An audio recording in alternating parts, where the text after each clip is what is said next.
This channel does not promote any violent, harmful, or illegal activities. All content provided by this channel is meant for an educational purpose only. এবার শুভেন্দু অধিকারীর কয়েকটি দাবি দাওয়ার দিকে নজর রাখতে হচ্ছে। তিনি চিঠি লিখেছেন নির্বাচন কমিশনকে, সেটা মূলত নজরদারির বিষয়।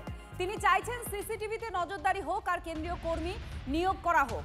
এসআইআর যে দ্বিতীয় দফা প্রক্রিয়া সেটা শুরুর আগে কমিশনকে এই চিঠি লিখেছেন বিরোধী দলনেতা, এবং তিনি বলছেন যে এই পর্যায়ে কোনো আপোষ হলে চূড়ান্ত ভোটার তালিকার সততায় চিরস্থায়ী ক্ষতি হবে। অর্থাৎ যে শুনানি পর্ব আছে, যাদেরকে ডেকে পাঠাবে নির্বাচন কমিশন, সেই শুনানি পর্বটারই রেকর্ডিং চাইছেন তিনি। আর কমিশনকে লেখা চিঠিতে সতর্কও করছেন শুভেন্দু অধিকারী। দ্বিতীয় ধাপকে সম্পূর্ণ স্বচ্ছ আর নিরাপদ রাখতে নির্বাচন কমিশনকে দুটো ব্যবস্থা নেওয়ার আর্জি জানিয়েছেন শুভেন্দু অধিকারী। অফিসগুলোতে হিয়ারিং হবে, সেই ব্লক অফিসগুলোর অধিকাংশ জায়গায় তো গুন্ডাদের হাতে। এই আর ওরা সানু বক্সিদের মতো এরাই তো বাংলাদেশি মুসলিম এবং মৃতদের নাম ভোটার তালিকায় তুলেছে। তাদেরকে যখন হিয়ারিংয়ের ডকুমেন্ট প্রডিউস করতে বলা হবে, সেটা যদি লাইভ ওয়েবকাস্টিং করে ইলেকশন কমিশনের ইন্ডিপেন্ডেন্ট অবজারভাররা, অফিসাররা না মনিটরিং করেন, তাহলে তো সেই লোকগুলোর নাম এরা রেখে দেবে। সেটা তো অবজেকশন করা যাবে, কিন্তু কাটা তো খুব প্রবলেমেটিক ব্যাপার। এই হিয়ারিংয়ে ট্রান্সপারেন্সি না থাকলে অভারতীয়রা এবং ভূতেরা ভোটার তালিকায় থেকে যাবে। শুভেন্দু অধিকারী প্রেজেন্ট টেন্সে থেকে ফিউচার টেন্সের আবেদন করেছেন পরে যখন হিয়ারিং হবে। তো উনি পাস্ট টেন্সটা ভুলে গেছেন। মানে 2021 সালে যখন উনি নন্দীগ্রাম বিধানসভায় বিজেপি প্রার্থী ছিলেন, তারপর কাউন্টিং এর সময় দেখা গিয়েছিল মমতা ব্যানার্জি জিতে গেছেন। এমনকি এনআই পর্যন্ত টুইট করেছিল, সংবাদ পরিবেশন হয়ে গেছিল 1200+ ভোটে মমতা ব্যানার্জি জয়ী। তারপর 1.5 ঘন্টা লোডশেডিং হয়, তারপর দেখা যায় শুভেন্দু অধিকারী নাকি জিতে গেছেন। তা আমরা জানতে চাই, ওনার তো মামলাটাও চলছে এখনো কোর্টে, উনি কি ওনার সেই নির্বাচনের ফলাফলের কাউন্টিং এর সময় পূর্ণাঙ্গ সিসিটিভি ফুটেজটা বাইরে প্রকাশ্যে আসুক, একটা মামলা করবেন? হিম্মত হবে? মুরদ হবে? আসলে ফেরেববাদ শুভেন্দু অধিকারী ও জানে এসআইআর করে চেয়েছিল 1 কোটি বৈধ মানুষের নাম বাদ দিতে।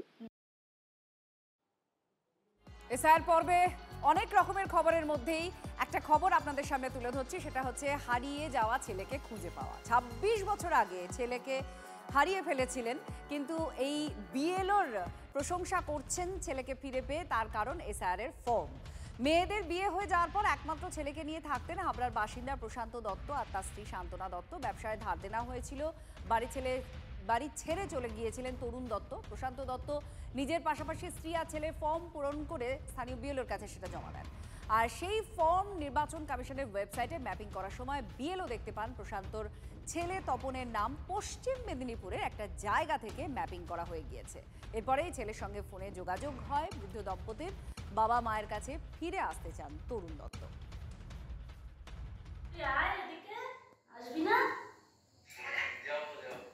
যাবো তুই জানিস কত চিন্তা করতাম আর কত কষ্ট পেয়েছি। হবে না ওইসব বলতে হবে না, এমনি বলো কথা, ওইসব বললে এখন মন খারাপ হয়ে যাবে।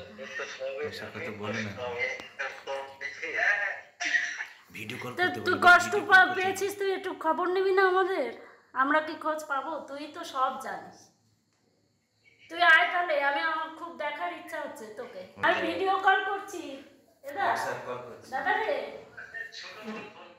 1999 সালে নিখোঁজ হয়ে যায় এবং দিন আদায় হয়ে গিয়েছিল ব্যবসা করতে যেয়ে।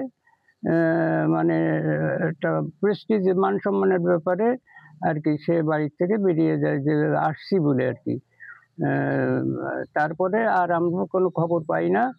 তারপরে এই এসআইআরে যে ফর্মটা বা ওর ভোটারটা আমি নষ্ট করেছিলাম না, অটোতে রেখেছিলাম। তার ফলে বর্তমানে যে এসআইআরটা এসছে তাতে ওর ফর্ম ফিল আপ করে আমি দিয়েছিলাম জমা। খুবই খুশি, খুবই আনন্দিত। এসআইআর এর মাধ্যমে যে যোগাযোগটা হয়েছে, মানে খুবই আনন্দিত। আর কি বলবো, বলার মতো আর কোনো ভাষা নেই। দীর্ঘ 26 বছর আমরা জানি, ছোটবেলা থেকেই চিনি যে উনি এখানে থাকেন না, উনি হারিয়ে গেছেন। তো ওনার বাবা ফর্মটা ফিল আপ করার পর, এমএসএন ফর্মটা ফিল আপ করে দেওয়ার পর আমি ভাবলাম যে ঠিক আছে ফিল আপ করে দিয়েছেন। আমি যখন বিএলআর আমাকে বললো ঠিক আছে জমা দিক, আমি জমা নিলাম এবং আমি ডিজিটাইজ করছিলাম। করতে গিয়ে দেখলাম যে এটা অন্য কোথাও কেউ ডিজিটাইজেশন করেছেন এবং ম্যাপিং করেছেন, তখন আমি সমস্যার সম্মুখীন হই। তারপর ওনাকে এইভাবে ফিরে পাওয়া যায়। আবার এসে গেল TV9 বাংলা ঘরের বায়োস্কোপ অ্যাওয়ার্ড। সেরা বাছাইয়ে শামিল আপনিও। বাংলা ওয়েব সিরিজে আপনার পছন্দের সেরা নির্দেশক কে? নির্ঝর মিত্র ডাইনি, অভিমন্যু মুখোপাধ্যায় বসন্ত এসে গেছে, জয়দীপ মুখোপাধ্যায় কাঁটায় কাঁটায়, সৌমিক চট্টোপাধ্যায় ইন্সপেক্টর নলিনীকান্ত 2। tv9bangla.com/ঘরের বায়োস্কোপ সাইটে গিয়ে ভোট দিন আপনার পছন্দের সেরা নির্দেশককে। TV9 বাংলা ঘরের বায়োস্কোপ অ্যাওয়ার্ডস আসছে TV9 বাংলায়।